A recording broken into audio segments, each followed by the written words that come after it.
नमस्कार दोस्तों, मैं हूं संध्या शुक्ला। मैं आज आपके साथ कोई रेसिपी नहीं शेयर कर रही हूं। मैं आपके साथ आज हर छठ की पूजा कैसे की जाती है, उसमें क्या क्या होता है। जो ललई छठ होती है हमारे यहाँ, उससे हर छठ बोला जाता है। तो आपके यहाँ क्या बोलते हैं, कमेंट करके जरूर बताइएगा। और इस व्रत को हमारे यहाँ पुत्र के लिए किया जाता है, लड़के के लिए। लड़के की माँ करती है इस वाले व्रत को। तो जब पैदा होता है लड़का, उसके बाद से ये व्रत स्टार्ट हो जाता है हमारे इधर। तो चलिए, हम आपको आज पूरा वीडियो देने वाले हैं कि इसकी पूजा कैसे होती है, महुआ कैसे बनाया जाता है, क्या खाया जाता है और क्या नहीं खाया जाता है। तो सबसे पहले हमें महुआ उबालना है। महुआ इसमें खाया जाता है और पूजा में भी महुआ लगता है।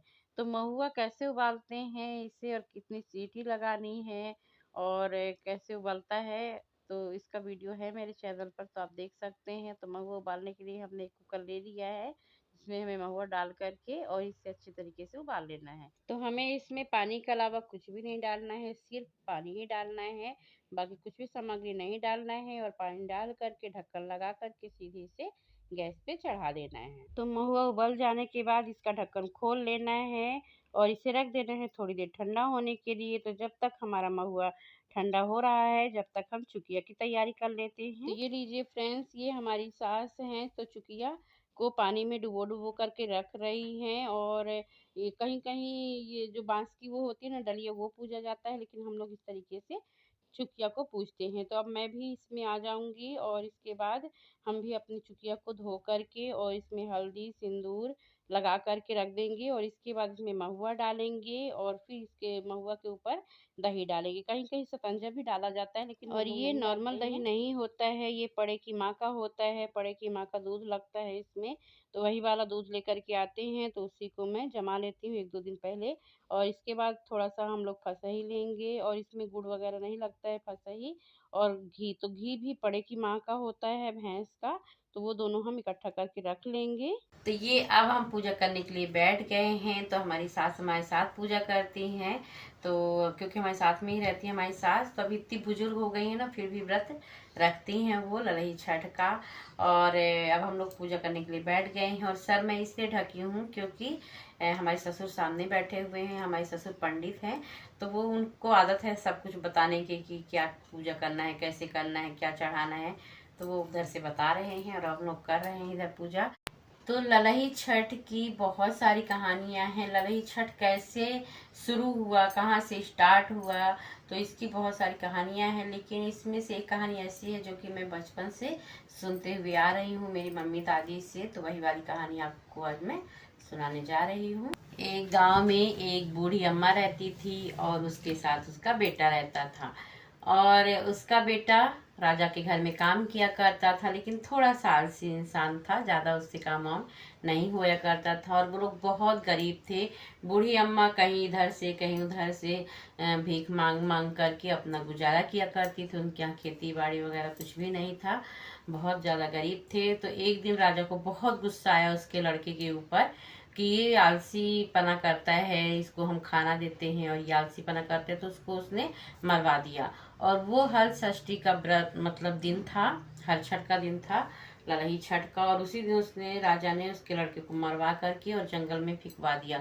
जब बूढ़ी अम्मा आई और हर जगह ढूंढने लग गई कि मेरा बेटा कहाँ है, मेरा बेटा कहाँ है, राजा के घर गई तो किसी ने उसको कुछ नहीं बताया कि तुम्हारा बेटा कहाँ है। तो वो रोती बिलखती हुई जंगल की तरफ भागी और उधर एक बहुत बड़ा तालाब था। तो बूढ़ी अम्मा ने देखा कि हमारा बेटा मूर्छित पड़ा हुआ है। तो वो बहुत ज्यादा रोने लग गई कि मेरा बेटा यहाँ पे मूर्छित पड़ा हुआ, अब मैं क्या करूं। और वहीं पे तालाब था। तो बहुत सारी औरतें पूजा कर रही थी, ललई छठ थी उस दिन। तो बहुत सारी औरतें पूजा कर रही थी। जब पूजा करके आई औरतों ने तो देखा कि बूढ़ी अम्मा रो रही है। तो उनने उसके रोने का कारण पूछा और बूढ़ी अम्मा ने सारी बातें बताई उसको।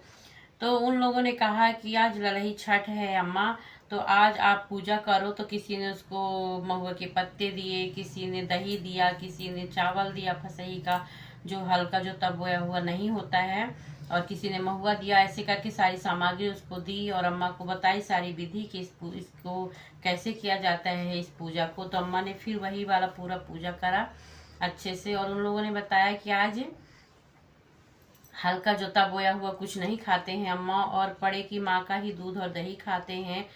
तो फिर माँ ने ऐसा ही किया और पूजा करी और फिर वही खाया जो उन लोगों ने बताया था, और फिर उसका बेटा जिंदा हो गया।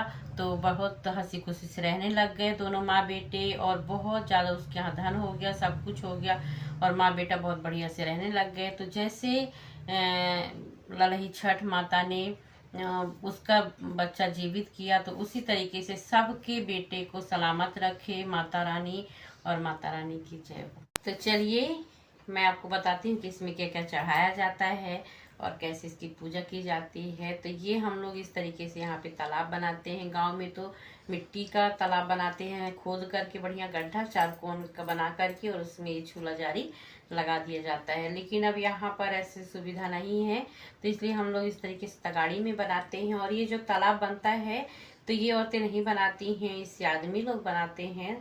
तो बेटा हुआ या फिर पति हुआ, ये लोग बनाते हैं। तो हमारे यहाँ हमारे पति और हमारा छोटा वाला बेटा दोनों मिल करके बनाते हैं इस तालाब को। तो चलिए देखते हैं कि हमने इसकी पूजा कैसे करी। तो ये आप देख सकते हैं कि सबसे पहले हम गणेश जी की पूजा करेंगे। तो ये हमने गौरी गणेश नीचे रख दिया है, इसकी पूजा करेंगे, कलश की पूजा करेंगे और तालाब की पूजा करेंगे। और ये जो चुकिया हमने भरी है ना, तो इसे भी एक एक करके चढ़ा देंगे, और सारी थाली को इस तरीके से हम लोग तालाब को पहले छुआ देते हैं और फिर वो करते हैं।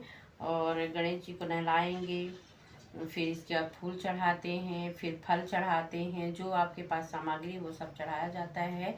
और ये मैं साड़ी चढ़ा रही हूँ तालाब में। ये हर छठ माता होती हैं, तो इन्हें साड़ी या फिर ब्लाउज का पीस, जो आपके पास श्रद्धा है, जो आपके पास है, आप वो चढ़ा सकते हैं इस तरीके से। तो ये जब सारी सामग्री चढ़ा देते हैं, फिर इसके बाद हम लोग ये जो तालाब है ना, इसके फेरे लगाते हैं। 6 फेरे लगाए जाते हैं हर छठ में।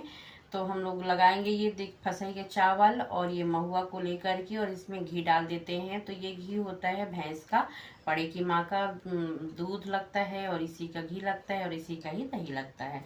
और ये बिना जोता बोया वाला, हल्का जोता हुआ इसमें कुछ भी नहीं खाते हैं। तो यही वाला चावल हम लोग लेकर के घूम रहे हैं, हम और हमारी सास इसमें 6 चक्कर लगाते हैं तालाब का पूरा घूम करके, और फिर इसी को तालाब में ही डाल देते हैं। इसके बाद हवन करते हैं और फिर आरती होती है। पूजा करके हम लोग आ गए हैं, तो अब हम बनाएंगे चाय। तो ये हमने 2 कप चाय बनाई थी अपने लिए और अपने सास के लिए। तो इसमें और कुछ भी नहीं डालते हैं, चाय की पत्ती डालेंगे और थोड़ा सा महुआ डाला जाएगा बस। मतलब चीनी वगैरह इसमें नहीं पड़ती है, क्योंकि खेत का जोता बोया हुआ कुछ भी नहीं खाते हैं। और ये दूध भैंस का है, बड़े की माँ का होता है, इसी से चाय पीते हैं और इसी दूध को खाया जाता है, और इसी का दही लगता है। जब हमारी चाय पक गई थी, तो हम और हमारी सास ने चाय पिया, और इसके बाद फिर हमने फसई का चावल चढ़ाया था। तो फसई का चावल कैसे बनाया जाता है तो आप कमेंट करके बताएंगे ना, तो मैं उसका वीडियो भी दे दूंगी। तो जो ये ललही छठ होती है, तो इसमें बस यही खाया जाता है, दोबारा कुछ भी नहीं खाते हैं। तो ये देख ले सकते हैं आपकी फसई का चावल इस तरीके से होता है। तो हम लोग फसई के चावल खाए थे, चाय पिए थे और महुआ खाए थे, बस इसके बाद हम लोगों ने कुछ भी नहीं खाया था। तो अगर आपको हमारा ये वीडियो अच्छा लगता है तो लाइक कर दीजिएगा, चैनल में पहली बार आए तो सब्सक्राइब कर दीजिएगा, बेल आइकन पे क्लिक करके ऑल पे सेलेक्ट कर दीजिएगा, ताकि जो भी नए नए रेसिपी की वीडियो लेकर के आती हूँ या फिर इस तरीके से त्योहारों के वीडियो, तो आपको सबसे पहले मिले।